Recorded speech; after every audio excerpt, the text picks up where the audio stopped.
Hi, you're watching the Sequire Spotlight. I'm Carmel Fisher, VP of Platform Services at Sequire, and also the host of the show that brings you all the market news and a good focus on exciting happenings within our markets and the capital companies that make that up. So with me today, I have Growlife Inc. with the ticker on the OTC markets, PHOT. And with me, I have the CEO, Dave Dohrmann. Welcome, Dave. Hey, good morning. Thank you very much for having me on here. Very excited to hear more about Growlife Inc. Will you start us off on a brief summary of exactly what this company gets up to? Well, so I took over the company as CEO on the 1st of July. And since the starting of 2002, when I first joined on as president, I'd sort of arranged for a transition period to replace our outgoing CEO. And really what's happening now is that I am in the process of taking the company in a completely different direction from where we had been.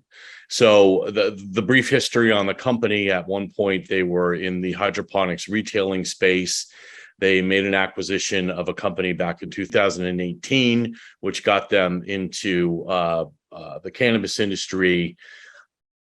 All of that is either gone or in the process of moving away, because on a go-forward basis, I'm getting into the mushroom business, which I'm really excited about and really excited to talk about.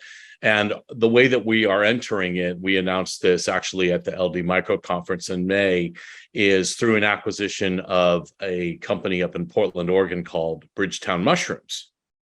So what any notion anybody's had with the company in the past, as we move forward now, it will become very clear what our purpose and our direction is. Wonderful. We're definitely going to dive a little deeper into that throughout this conversation. But since you're fairly new to Growlife Inc. and working on some very significant strategies and pivots, from what it sounds like, tell us more about who Dave Dohrmann is and how you find yourself in this space. Wow. Oh, man. I hate talking about myself, but, I grew up in Silicon Valley back in the 70s, when everything in tech was really first getting started. So I grew up around a lot of people that were into venture capital, or they were leaving venture capital firms to go start what became very significant businesses here, like Apple and Intel. And this was my parents' generation, and so it was quite awe-inspiring when you got a little bit older. And I think it was probably not till I graduated from college that I realized what was going on and the impact that my friends' parents were really having to shape what we know today. So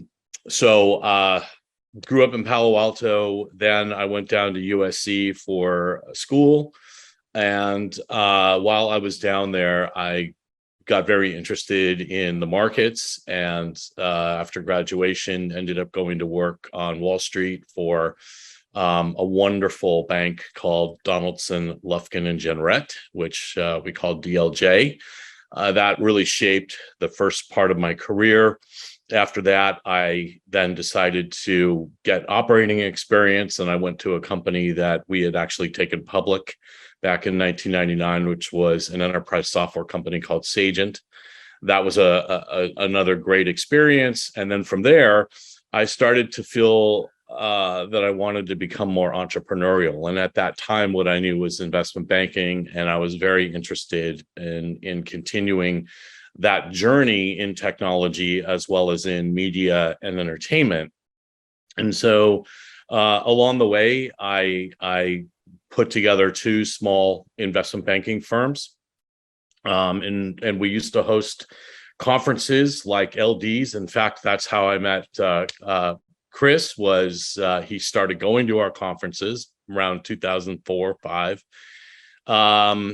And so after sort of 20 years of in and around banking and tech, I decided that I wanted to try my hand at doing something more entrepreneurial. So I started a mobile gaming company back in 2010, and that was a great experience. Again, sold that, went into venture capital, and ended up coming off the board of one of our companies that we'd invested in, which was in the gaming space, and spent several years there until we sold it. And then we decided to get to, I wanted to take some time off, see my children grow up and go to college. And that brings me kind of where I am here today.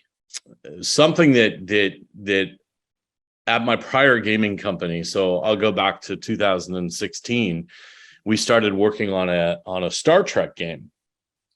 And there was a character in the show. We were doing a game based upon a show called Star Trek Discovery. There was a character in the show whose last name was Stamets. And what I didn't realize at the time, and the character on the show was a mycologist, and that this whole thing about how now we are to how the mushroom has now just kind of exploded into the cultural zeitgeist. There's a show on Netflix that is called Fantastic Fungi.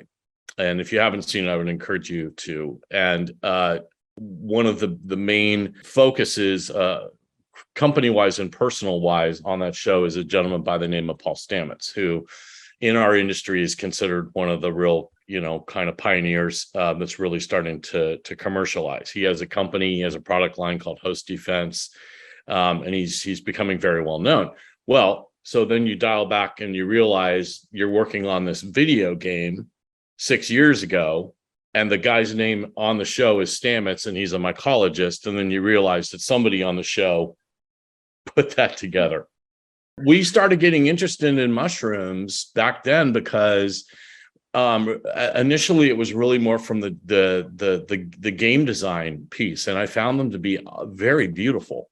And as I would see the artwork that would come in on what we were building, I looked and I just thought, God, there's so many different mushrooms. And as a kid, I knew nothing of this because the only mushrooms that we really knew in our household were your garden variety button mushrooms that we could go down to the store and cook with. But obviously, this is a massive kingdom that we're really talking about, and I feel like we're really in the first inning of what's going to be a long systemic change that brings massive attention and consumption of both gourmet and functional mushrooms in our daily lives here in the United States. And what's very interesting about that is that up until this point, within the last few years, that was it. Button mushrooms, that was it. 4% of worldwide mushroom consumption was in the United States. We're really, really just starting to scratch the surface here.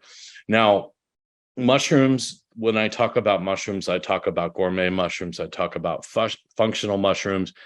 They've been used in people's diets and for medicinal purposes for literally thousands of years in Asia. This is not something that's suddenly new. And then Europe has also been just way out in front of the curve. And so not surprisingly, when you suddenly now wake up and you have an incredible amount of interest into this category, what you realize is there's now a massive imbalance between the demand that the public in the United States is now showing for both functionals and gourmets and the supply.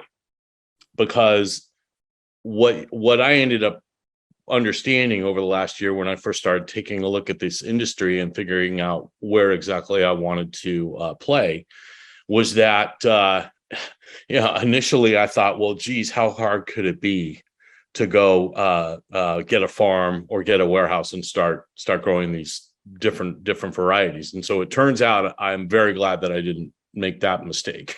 I think we're jumping into a lot of exciting details, but I just want to kind of break it down for our viewers and focus on, say, for instance, the challenges, which it sounds like we were steering into. But before we get there, with your new appointment or fairly recent appointment, do you foresee any other corporate changes coming in the future for Growlife? Like, what is the strategy going forward?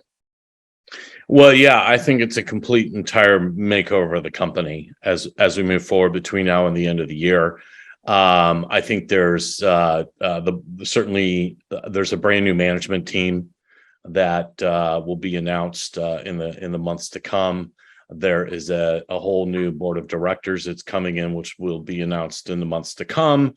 I don't know that it necessarily makes sense to continue to be named Growlife or have the stock symbol that we have, given the future direction of the company. And so as I continue to move forward and put the pieces in place that I have been working on since the beginning of the year, this will all come and make sense when we get to going into 2023. And at the moment, that's probably all I can say, but there's a lot going on behind the scenes as we move forward. And our investors will soon begin to understand this. Very exciting indeed. So any competitors in the industry that you care to mention, and obviously give us some guidance as to how you plan on staying ahead of that curve? Well, it's very interesting. So I would say that up till this point, there's been a lot of attention paid to the mushroom business by Wall Street, but it's all been focused on psychedelics.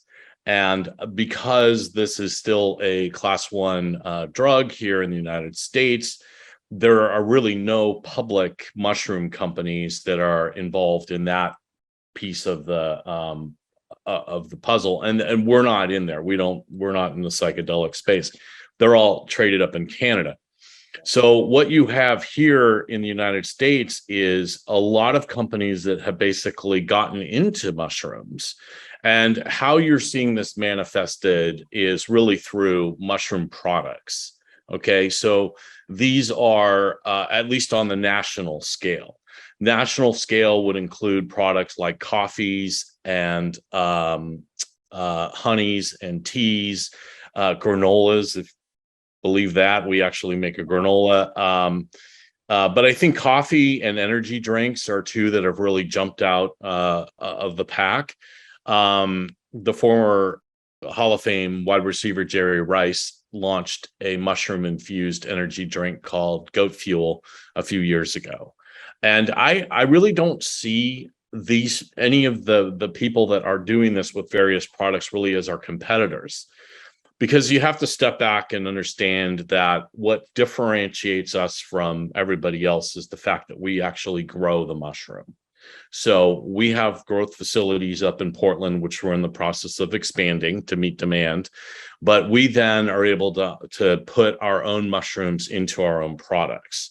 Whereas everybody else basically up to this point has been sourcing their mushrooms actually from China, which as I move forward, I think it becomes a little bit nebulous to do that. So it was very important to me, and this goes back to why Bridgetown, because I did look at a lot of these companies over a period of 9 months last year when I was deciding again, like I said, where to play. Mm-hmm.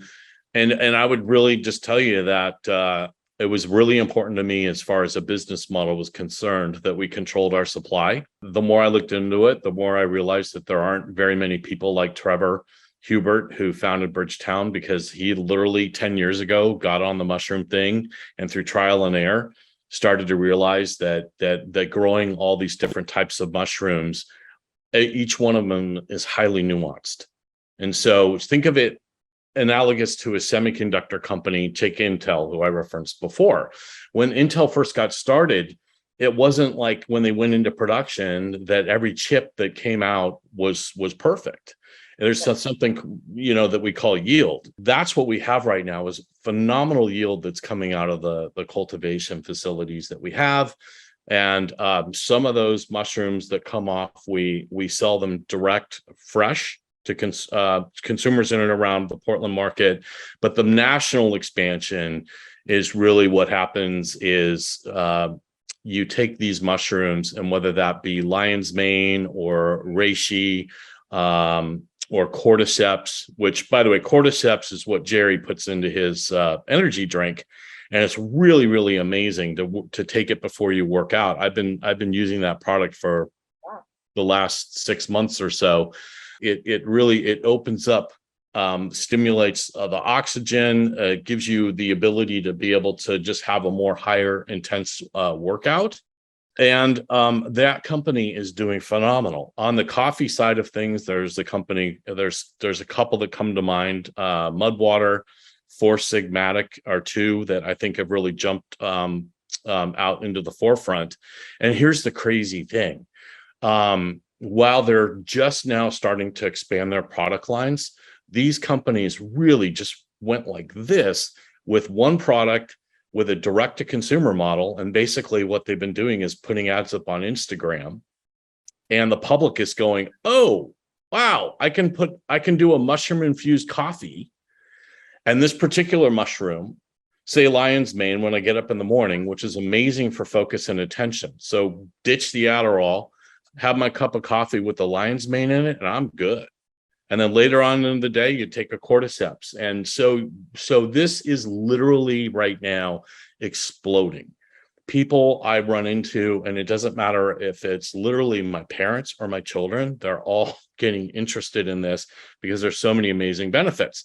So to dial it back, I don't see it as competition because there's so much demand right now. And in fact, we have a lot of back and forth with these companies that are all sourcing in China, and they're asking us, hey, we'd love to have a US supplier. Do you think we could grow? And so that's something that Trevor and I have been entertaining in certain aspects.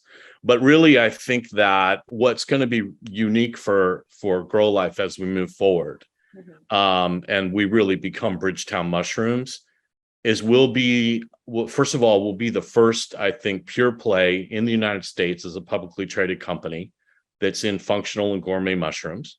Right. Okay. And then we really will be the one that's scaling where we actually have our own production and control our own supply. And I think ultimately that's what makes us such a unique value proposition within this industry. Yes, we have our own products that we're bringing to market. We haven't announced it yet, but we have several very high profile people that will be working with us that have incredible platforms to help bring our products to market as we move forward. But I think right now we already have about 10 different products that we have. And then on the other side of this, that's just the mushrooms and the mushroom products. Right. Then there's a whole other side of Trevor's business, which is also really exciting. And again, we haven't announced it yet, but this whole idea around mushroom farming is exploding. And so here's what happens is we have people calling us saying, hey, I'd really like to get into growing mushrooms, but I have absolutely no idea what I'm doing. I don't even know where to get the supplies. And so we have started to put together an offering. And so I'll just call this the mycology supply piece of our business. But we will, in the next year, be putting our mycology supplies out nationwide. And I can't wait to really dive into that. It's about all I can say right now, but we're working on that. And so, there's multiple places where we will be playing. And it's all possible because Trevor started working on this so long ago. And so, it's not like we just sprung up and decided to get into the mushroom business. Well, I, of course, did. But when I got to the end of the day and I met Bridgetown, I just thought, okay, this is it. Everything from the way he's cultivated his brand, the fact that it's beloved right now in Portland, the opportunity to be able to scale that brand nationally. This is great. And I think along the way, I don't look at people as competition as much as I feel like we're in an industry right now where everybody's just so supportive of each other, because we think at the end of the day, we're doing something like that is really, really great for people and really focusing on the health and wellness aspect of it. And so, when you have that, and I've met so many people now in the community over the last year, that's really where we're at. And quite frankly, predominantly most companies that are in this space, they're very small. It's artisan. It's people that truly care about what the product is that they're making. And those are the people around the country that we've really connected with. And I love that. But, obviously with growth and opportunity and market size comes a more corporate looking, Right. kind of thing. So I think with Trevor and I, the trick is going to be to balance that small town artisan, all organic, focus on sustainability with capitalizing and having the ability to go from just servicing a local market to really blowing this out nationally. And honestly, it's wide open opportunity. And I think we're perfectly positioned to go in and just become a dominant player. Exciting stuff. And you've touched on a lot of various points there, from national expansion to the strategies that you will deploy, and bringing in that artisan and building out a good business plan around that growth. I'm interested in the change in the stock price from last quarter, and I want to see if you believe that the change in that stock price, where it's slightly on the lower end, was that indicative of all the changes happening within the company currently? And where do you foresee that going? Obviously, that is a big focus point, so we'd like to hear your thoughts on that. Okay, well, so let's understand first the current capitalization of the company to maybe able to shed some light on it. And so this is more or less what I have taken over, not what I put in place. So let's just first focus on that. So the company, about 85% of the capitalization of the company is held with three major investors that all have that in the form of convertible debt. Because it is still in convertible debt, it doesn't necessarily show up in our market cap.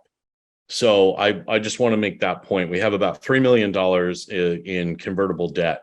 The other thing is that our current share count, as of this morning, is about 260 million shares. So we have a market cap of about 750,000 plus what we have on the debt. So enterprise value is about just under $4 million. Now you go back to where we were in the last quarter, and yes, if all you looked at was the change in the market cap, we're off, significantly from where we were a few months ago. Now, is that indicative of anything? No, it's not indicative of anything. It's only indicative of two things. The first being that we really haven't announced anything outside of when we went to LD Micro and we announced that we were acquiring Bridgetown, and then in July that I had taken over as CEO of the company.